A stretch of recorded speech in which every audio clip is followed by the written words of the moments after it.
हमारा चिंतन कठोपनिषद पे हो रहा है। मृत्यु के बाद आत्मा का क्या होता है, ये रहस्य नचिकेता पूछना चाह रहा है यमराज से। और मृत्यु के बाद क्या होता है आत्मा का, तो यमराज ने सबसे पहले आत्म तत्व का वर्णन किया। कैसी है ये आत्मा? इंद्रियों से मन ऊपर है, मन से बुद्धि ऊपर है, बुद्धि से आत्मा ऊपर है। ऐसा प्रथम अध्याय की तीसरी वल्ली के 10 मंत्रों में यमराज ने बताया। अब 11वें मंत्र में कहते हैं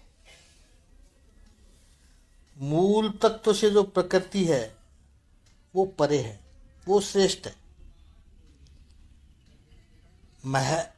महत्व से अव्यक्त जो मूल प्रकृति है वो उससे परे है, वो श्रेष्ठ है। अव्यक्त प्रकृति यानी प्रभु की माया। महतत्व का अर्थ है पंच महातत्व से जो शरीर उत्पन्न हुआ, शरीर का निर्माण हुआ, पृथ्वी, जल, तेज, वायु, आकाश, उससे अव्यक्त जो माया है वो सभी को नचाने वाली, सभी को प्रेरित करने वाली है। वो माया श्रेष्ठ है। माया से भी जो पुरुष है, परमात्मा है, पुरुष परमात्मा, वो श्रेष्ठ है। और परमात्मा से श्रेष्ठ और कुछ है ही नहीं। ये प्रकाशता है। यानी जो परम तत्व है, परमात्मा है, वो ही परम गति है। होता क्या है कि ये जीव मात्र में रहने पर भी ये गुप्त आत्मा है, जो रहस्यमय है, वो दिखाई नहीं पड़ता है। वो किसको दिखाई पड़ता है? अत्यंत जिसकी बुद्धि तीव्र है, जो सूक्ष्म को देख सकती है। हमारी बुद्धि को संसार में आदत पड़ी है केवल स्थल को ही देखने की, केवल जो बाहर है उसको देखने की। लेकिन स्थूल के भीतर जो सूक्ष्म है उसको देखने की हमें आदत नहीं है। हम बाहरी स्वरूप को तो देख सकते हैं, लेकिन स्वरूप के भीतर छुपे हुए अरूप को हम देख नहीं सकते हैं। हम बाहर की विविधता को बड़ी आसानी से देख सकते हैं, लेकिन सभी विविधताओं के पीछे छिपी हुई एकता का दर्शन करना बहुत मुश्किल होता है। वह जो सूक्ष्मदर्शी है उसी को पता चलती है और वो ही समझ पाता है आत्मा का दर्शन करने के लिए क्या करना चाहिए। तो 13वें मंत्र में यमराज कहते हैं जो बुद्धिमान साधक है वो वाणी को मन में विलीन करता है। ये पूरी उपासना पद्धति बताई है आत्मदर्शन की। हो सके उतना वाणी का प्रयोग कम करो। बोलने में बहुत शक्ति व्यक्त की जाती है। बोलो ही मत जब तक अत्यंत आवश्यकता न हो। वाणी को मन में विलीन करो, फिर ज्ञान रूपी बुद्धि में मन को विलीन कर दो। कैसे करना है उसको समझे। वाणी का मन में विलीन करना, विलीनीकरण करने का अर्थ क्या है?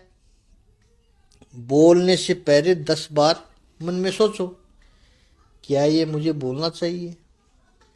अगर मन से विचार करोगे तो कई बार ऐसा लगेगा कि इसको बोलने की आवश्यकता ही नहीं थी नहीं। ये वाणी का मन में विलीनीकरण हो गया, एक फिल्टर आ गया वाणी के ऊपर। अधिकतर लोग बिना सोचे ही बोल देते हैं। वाणी को सबसे मन में सबसे पहले मन में ले जाओ कि क्या मुझे ऐसा बोलना चाहिए, अगर बोलूंगा तो इसका परिणाम क्या होगा। तब अपने आप कुछ बातें बोलना बंद हो जाएगी और मन को ज्ञान रूपी बुद्धि में विलीन कर दो। मन में जो विचार आते हैं उनको बुद्धि के पास भेजो कि ये विचार करने जैसे हैं या नहीं करने जैसे, चेकिंग करवाओ बुद्धि से। तब कई विचारों को बुद्धि वहीं पर ही रोक देगी, नहीं ये गलत है, गलत है ये, ऐसा मत करो। अपना क्या होता है कि विचारों के ऊपर कोई अंकुश ही नहीं है। मन को बुद्धि में विलीन करो, यमराज कहते हैं, और ज्ञान को महान आत्मा में विलीन करो। बुद्धि भी निर्णय करती है, उसको एक बार ऐसा सोचो कि यह मैंने जो निर्णय किया है, जो बुद्धि निर्णय कर रही है, और उसको मैं आचरण में लाने का प्रयत्न कर रहा हूं, क्या यह निर्णय मुझे महान आत्मा से जोड़ सकता है, यह निर्णय मुझे परमात्मा तक ले जा सकता है, तो ही वो निर्णय काम का है। और उस महान आत्मा को भी शांत आत्मा यानी परमात्मा, परम पुरुष, उसमें स्थिर कर दो। यह प्रोसेस शब्दों से तो समझ में आ गया, लेकिन कैसे की जाती है वो 14वें मंत्र में यमराज उपदेश करते हैं। उपदेश करते हुए कहते हैं, बड़ा सुंदर मंत्र है, बड़ा प्रसिद्ध मंत्र है, प्रेरणादायक मंत्र है। यमराज जी कहते हैं, उत्तिष्ठ, खड़े हो जाओ, जाग जाओ, जागृत हो जाओ, प्राप्त करो। कैसे? वरा निबोध्यत है, श्रेष्ठ जो महापुरुष है उनके पास से बोध पाकर, उनके समीप जाकर के इस ज्ञान को प्राप्त करो। सुरस्य धारा निशिता दुरत्या, ये धर्म का मार्ग कैसा है, ये अध्यात्म का मार्ग कैसा है, दुर्गम है। पतष्ट कवियो बदंती, कवि यानी केवल कविता करने वाला नहीं, भगवान के जो उपदेश करता है उसके मार्ग का भगवान के मार्ग का जिसने स्वयं पाया, वो ही दूसरे को बांटता है, वो कवि है। इंद्रिय अगोचर जो अनुभव है वो इंद्रियों की समझ में आ जाए, ऐसी सरलता से वो अपने अनुभव को ट्रांसप्लांट करने की कोशिश करता है, वह कवि है। आध्यात्मिक शब्द है कवि, केवल साहित्यिक शब्द नहीं है। ज्ञानी कहते हैं कि यह पथ बड़ा दुर्गम है, बड़ा कठिन है। हरि का मार्ग सूरों का है, इसमें कायरों का कोई काम नहीं है।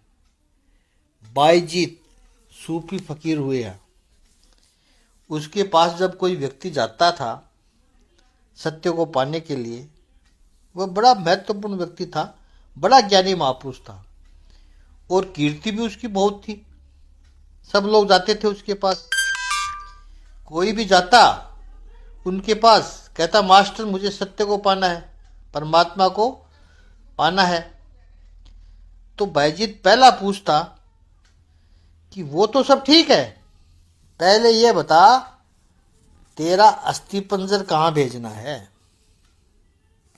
चौंक जाता था वो आदमी, अरे मैं तो भगवान करने आया हूं और आप कहते हो कि मेरा अस्थि पंजर कहाँ भेजना है। मेरा स्केलेटन हाँ तैयार है तू, प्राण भी चले जाए उसके लिए तैयार है, अपना खुद का बलिदान करने की तैयारी है, तो सत्य को पा सकोगे। एक बहुत गलत धारणा क्या आ गई है समाज में कि जिसको और कुछ करने जैसा नहीं है समाज में, वो अध्यात्म में आ जाता है। यह गलत धारणा है। जो दुनिया में कपट नहीं कर सकता, बेचारा भोला आदमी है, वही आता है, उसके साथ सब कोई चीटिंग करके जाते हैं। ये बेचारे भोले लोग धर्म के मार्ग में नहीं चल सकते हैं ज्यादा। भक्ति के मार्ग में चलने वाला व्यक्ति, परमात्मा के मार्ग में चलने वाला व्यक्ति दक्ष होना चाहिए, चतुर होना चाहिए। कठिन है। हरि को मार्ग 6 सुरानो, खांडा की धार पर चलना है। थोड़ा सा भी बैलेंस गवाया, थोड़ा सा भी इधर से उधर हो गया तो कट जाओगे। नटनी की तरह रस्सी पर बैलेंस बनाकर पार करना होता है। थोड़ी सी चूक हुई, जिंदगी भर अपाइज। सुरस्य धारा निशिता दुरत्या। तीक्ष्ण तार पर चलना है, सुरस्य धारा। धर्म कायरों का काम नहीं है, धर्म बुद्धिहीनों का भी काम नहीं है। धर्म जिनको और कुछ करने को नहीं है, यानी कोई लीजरली एक्टिविटी भी नहीं है, धर्म के लिए भी समय निकालना चाहिए, तभी ये पा सकोगे। जब प्रायोरिटी होगी। और कैसे पा सकोगे? तो यमराज कहता है कि सबसे पहले तो उत्तिष्ठ है, खड़े हो जाओ, उत्साह चाहिए। खड़े हो जाओ मतलब उत्साह चाहिए। साधन कैसा है? युवान हो, केवल उम्र से नहीं, कई बार 20 साल के भी बुढ़े होते हैं, उत्साह ही नहीं होता उनमें। कभी ऐसा भी होता है कि 80 वर्ष का युवा होता है, उसमें उत्साह है, उत्साह से भरा हुआ है, ऐसा है, चैतन्य है, ऐसा है। युवान की सबसे बड़ी वृत्ति शक्ति है, इन्वॉल्व होने की शक्ति है। उसको जो अच्छा लगता है उसमें वो इन्वॉल्व हो जाता है। इसलिए प्रेम का पागलपन केवल युवानी में ही आता है। मैच्योर लोग 40 साल के बाद में प्रेम नहीं करते हैं। पहले से चला आ रहा होगा वो टिकेगा उनका, वो मैच्योर हो गए, संभल जाएंगे, और वो टिका के रखते हैं उसको, अनुभव है उनको, ठिकाना आता है उन्हें। लेकिन वो पागलपन नहीं आएगा जो 35 से 40 के प्रेम में आएगा। प्रेम करेगा तो उसमें कैलकुलेशन होगा। 35-40 के बाद में प्रेम करेगा तो हर कैलकुलेशन को देखेगा, नफा नुकसान देखेगा, मोल भाव होता है वो देखेगा। युवाओं को देखो आप, अत्यंत पैसे वाले घराने का लड़का इतनी गरीब लड़की के साथ में प्रेम में था, फिर अत्यंत सुंदर दिखाई पड़ी, पढ़ने वाली, अत्यंत ही श्रीमंत परिवार की, प्रतिष्ठित परिवार की कन्या किसी ऐरे गहरे नत्थु खेरे के प्यार में पागल हो जाती है। तू और इसके साथ कोई कहे, वो कहेगी बस हो गया, वो पागलपन है। ये वृत्ति जब अध्यात्म मार्ग में आ जाए, इन्वॉल्व होना, डेडिकेट होना, उसके लिए उत्साह चाहिए। तो यमराज कह रहे हैं उत्तिष्ठ है, खड़े हो जाओ। फिर आगे कह रहे हैं जागृत है, जागृति चाहिए। बेहोशी में धर्म नहीं होता है।